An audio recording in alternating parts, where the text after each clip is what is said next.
Hello everyone, I am the PhD student Wendy Morales Castro. Today I will present the research work titled Evaluation of the Impact of Preprocessing and Selection of Characteristics on the Classification of Feelings. The authors are PhD Rafael Guzman Cabrera, PhD Marco Bianchetti, PhD Jose Ruiz Penales, PhD Maria Susana Avila Garcia, and finally me. Before we start, I would like to talk a little about us. We are proud to represent the University of Guanajuato, located in the heart of Mexico. As shown on this slide, the image on the right shows the iconic main building of the University of Guanajuato, a symbol of excellence and commitment to education. Next, we can also see one of the university's headquarters, where much of our academic work and scientific research is currently carried out. This headquarters is the Department of Multidisciplinary Studies Uriria campus. Well, to start on the next slide, I show the table of contents of the presentation. As the first point, we have the introduction, followed by the state of the art, methodology, experiments, results, conclusions, and finally references. I will start with the introduction. Currently, one of the main causes of death in the 15 to 29 age group is depression.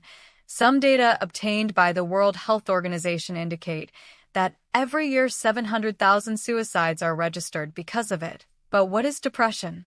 Depression is an emotional disorder that causes a feeling of constant sadness and loss of pleasure or interest in performing some activities for long periods of time. This can affect the feelings, thoughts, and behavior of the person. Some statistical data obtained from the Statista portal on how common depression, stress, and anxiety are in some countries show the relevance of treating these mental health issues. These data belong to people surveyed between July 2022 and June 2023 in a range of 18 to 64 years old. In this graph, we can see that Mexico is in 7th or 8th place on the list, with a tie with Spain, where 30% of respondents said they had experienced mental health problems in recent months. The AI has currently stood out in various areas. Undoubtedly, one of the most prominent areas is medical area. AI has the potential to contribute to improving health in societies, but not all countries are betting on it in the same way. Some of the countries that dominate the use of AI across all sectors are the United States, China, and the United Kingdom. That is why, when observing the problems presented in society by depression, it was decided to make use of AI to develop a system that allows us to identify it.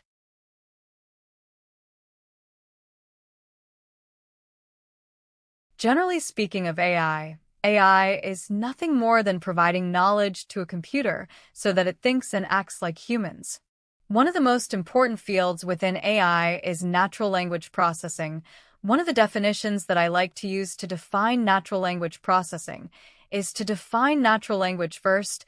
Natural language is nothing more than the way we communicate with each other. There are various forms of communication. Two of the most common are written and verbal communication. Now, for a computer to understand our language, a series of techniques must be followed or used. The whole grouping of these techniques is known as natural language processing. For this work, we focus on written natural language processing. Some of the tasks that can be performed with natural language processing are document classification, sentiment analysis, as well as identifying polarity on Twitter, comparing texts, analyzing documents, and identifying mental or health disorders, among many others. This type of tasks have been implemented in various research projects today with data obtained from social networks such as Twitter, Facebook, Instagram, etc., due to the large amount of information that is generated daily in them. In the following figure, we can see a graph of the number of internet users and how many of them use social networks. As can be seen, until February of this year, there were more than 5.24 billion users of social networks, which is why the use of this generated information is relevant, because a huge amount of information is generated daily that can be relevant in various areas, including the medical field.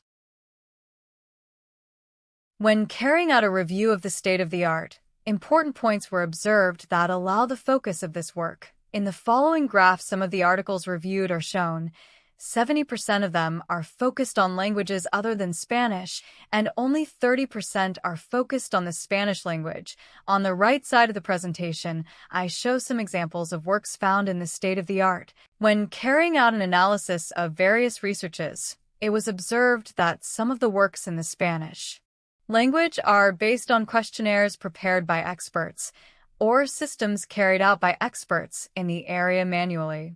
Some methods used by experts for the detection of symptoms usually consist of surveys or questions of a very personal nature, and consequently patients do not agree to submit to this situation or answer incorrectly to these methods, which would affect the veracity of the information. Other works make use of tools made in other languages but using translation. These present some problems that lead to the reduction of the veracity of the results, or the bias produced by the translation of the data. It is important to mention that this task has acquired greater popularity in countries such as the United States, the United Kingdom, and China, but because each language has its specificities, it is important to give sentences the correct treatment to understand their context. This is where the motivation of the need to have a system that helps with the identification of the disease through natural language processing techniques arises. This system will focus on carrying out a pre-training of data, avoiding the use of already established questionnaires, and of which some authors make use, and in turn focus on carrying out the system in Spanish, since very little information is presented on related works. With these data in mind, I continue to talk about the methodology. The general methodology proposed for this work is as follows. What we are looking for is that the system is able to identify tweets automatically, as some examples that can be seen in the table. Each of the tweets will be labeled with its respective legend of depression or non-depression as appropriate. Also, in turn, evaluation metrics will be obtained that will allow us to evaluate the accuracy of our system. The general methodology of the work is shown in this diagram, where we have as input the corpus labeled by experts. The corpus will enter the system, and finally each tweet of the test set will be labeled with its corresponding caption. Speaking specifically of the methodology, the following diagram was developed. As a first point within the methodology, the corpus will be manually tagged. This selection contains 1,000 tweets manually selected by experts and tagged with the legend depression. These were published by 90 different users and extracted from the Kaggle platform, and the second class will be tweets that were previously downloaded by us about another topic. Previously, we made sure that these tweets were not related to the first class. These tweets will be labeled with a caption, "No depression." And in this way, we will have our corpus. Following this, the corpus will enter the pre-processing stage in order to clean the data and add features that help with the identification of depression. Within the pre-processing, 4 stages will be carried out, which consist of the elimination of stop words. Within this stage, empty words will be removed from the corpus, null characters, punctuation marks, etc. Conversion from upper to lowercase. Tokenization. It consists of grouping each comment into subsets such as unigrams, 1 single term, bigrams, 2 terms, trigrams, 3 terms, etc. In our case, we use unigrams. And finally, the lemmatization. It consists of returning each of the terms existing in the corpus to its base form, that is, as they appear in a dictionary. Once this is done, the next step consists of the construction of the classifier, where the necessary structure is given to the pre-processed corpus and the classification scenarios are formed, the training and the test scenarios. The training will be used with their respective tags and the test without them to validate the methodology. The classification scenarios used were cross-validation using 10 folds and training and test sets using 80% of the data for training and 20% for testing.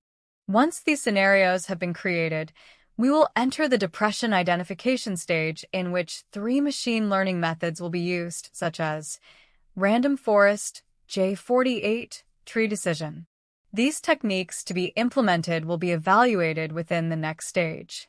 Within the result stage, the evaluation of the learning methods used within the previous stage will be made, and for this the precision metric will be used. In turn, the tweets will be labeled with their respective class.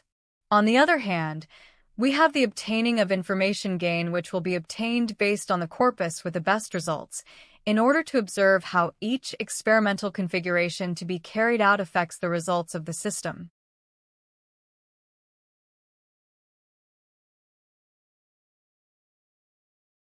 To carry out the methodology, 3 experiments were created.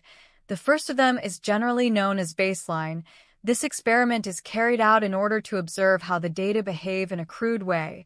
For this, all the existing words in the corpus were taken into account. That is, there was no elimination of stop words.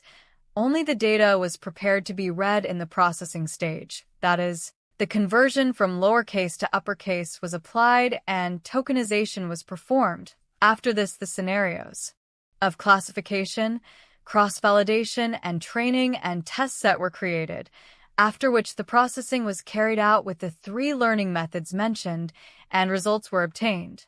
For experiment 2, the change was the use of the 4 levels of preprocessing to verify the change in execution time, vocabulary size, and system performance. For experiment 3, we base ourselves on the results obtained by the 2 previous experiments, this to verify which of the experiments gives us better results, and use the labeled corpus obtained at the output of the best experiment to be able to calculate the gain of information, this to have the attributes with greater weighting that help the division of the classes. This information was used to carry out the new experiment, in which the 4 stages of preprocessing and the same following stages of the methodology were used in the same way. The creation of these experiments was due to the relevance of the topic. As they are medical issues, greater care must be taken with the use of information and the analysis of it, in order to have a more precise system in terms of the identification of the disease. As results of experiment 1, we have that the random forest learning method was the one that obtained the best results. In the case of this experiment, there was a vocabulary of 35,675 words, of which 5,795 were different. We also show the execution time of each of the learning methods used within each of the classification scenarios. For experiment 2, the random forest algorithm was also the one that obtained the best results. The vocabulary, the different words, and the execution times in some algorithms were reduced.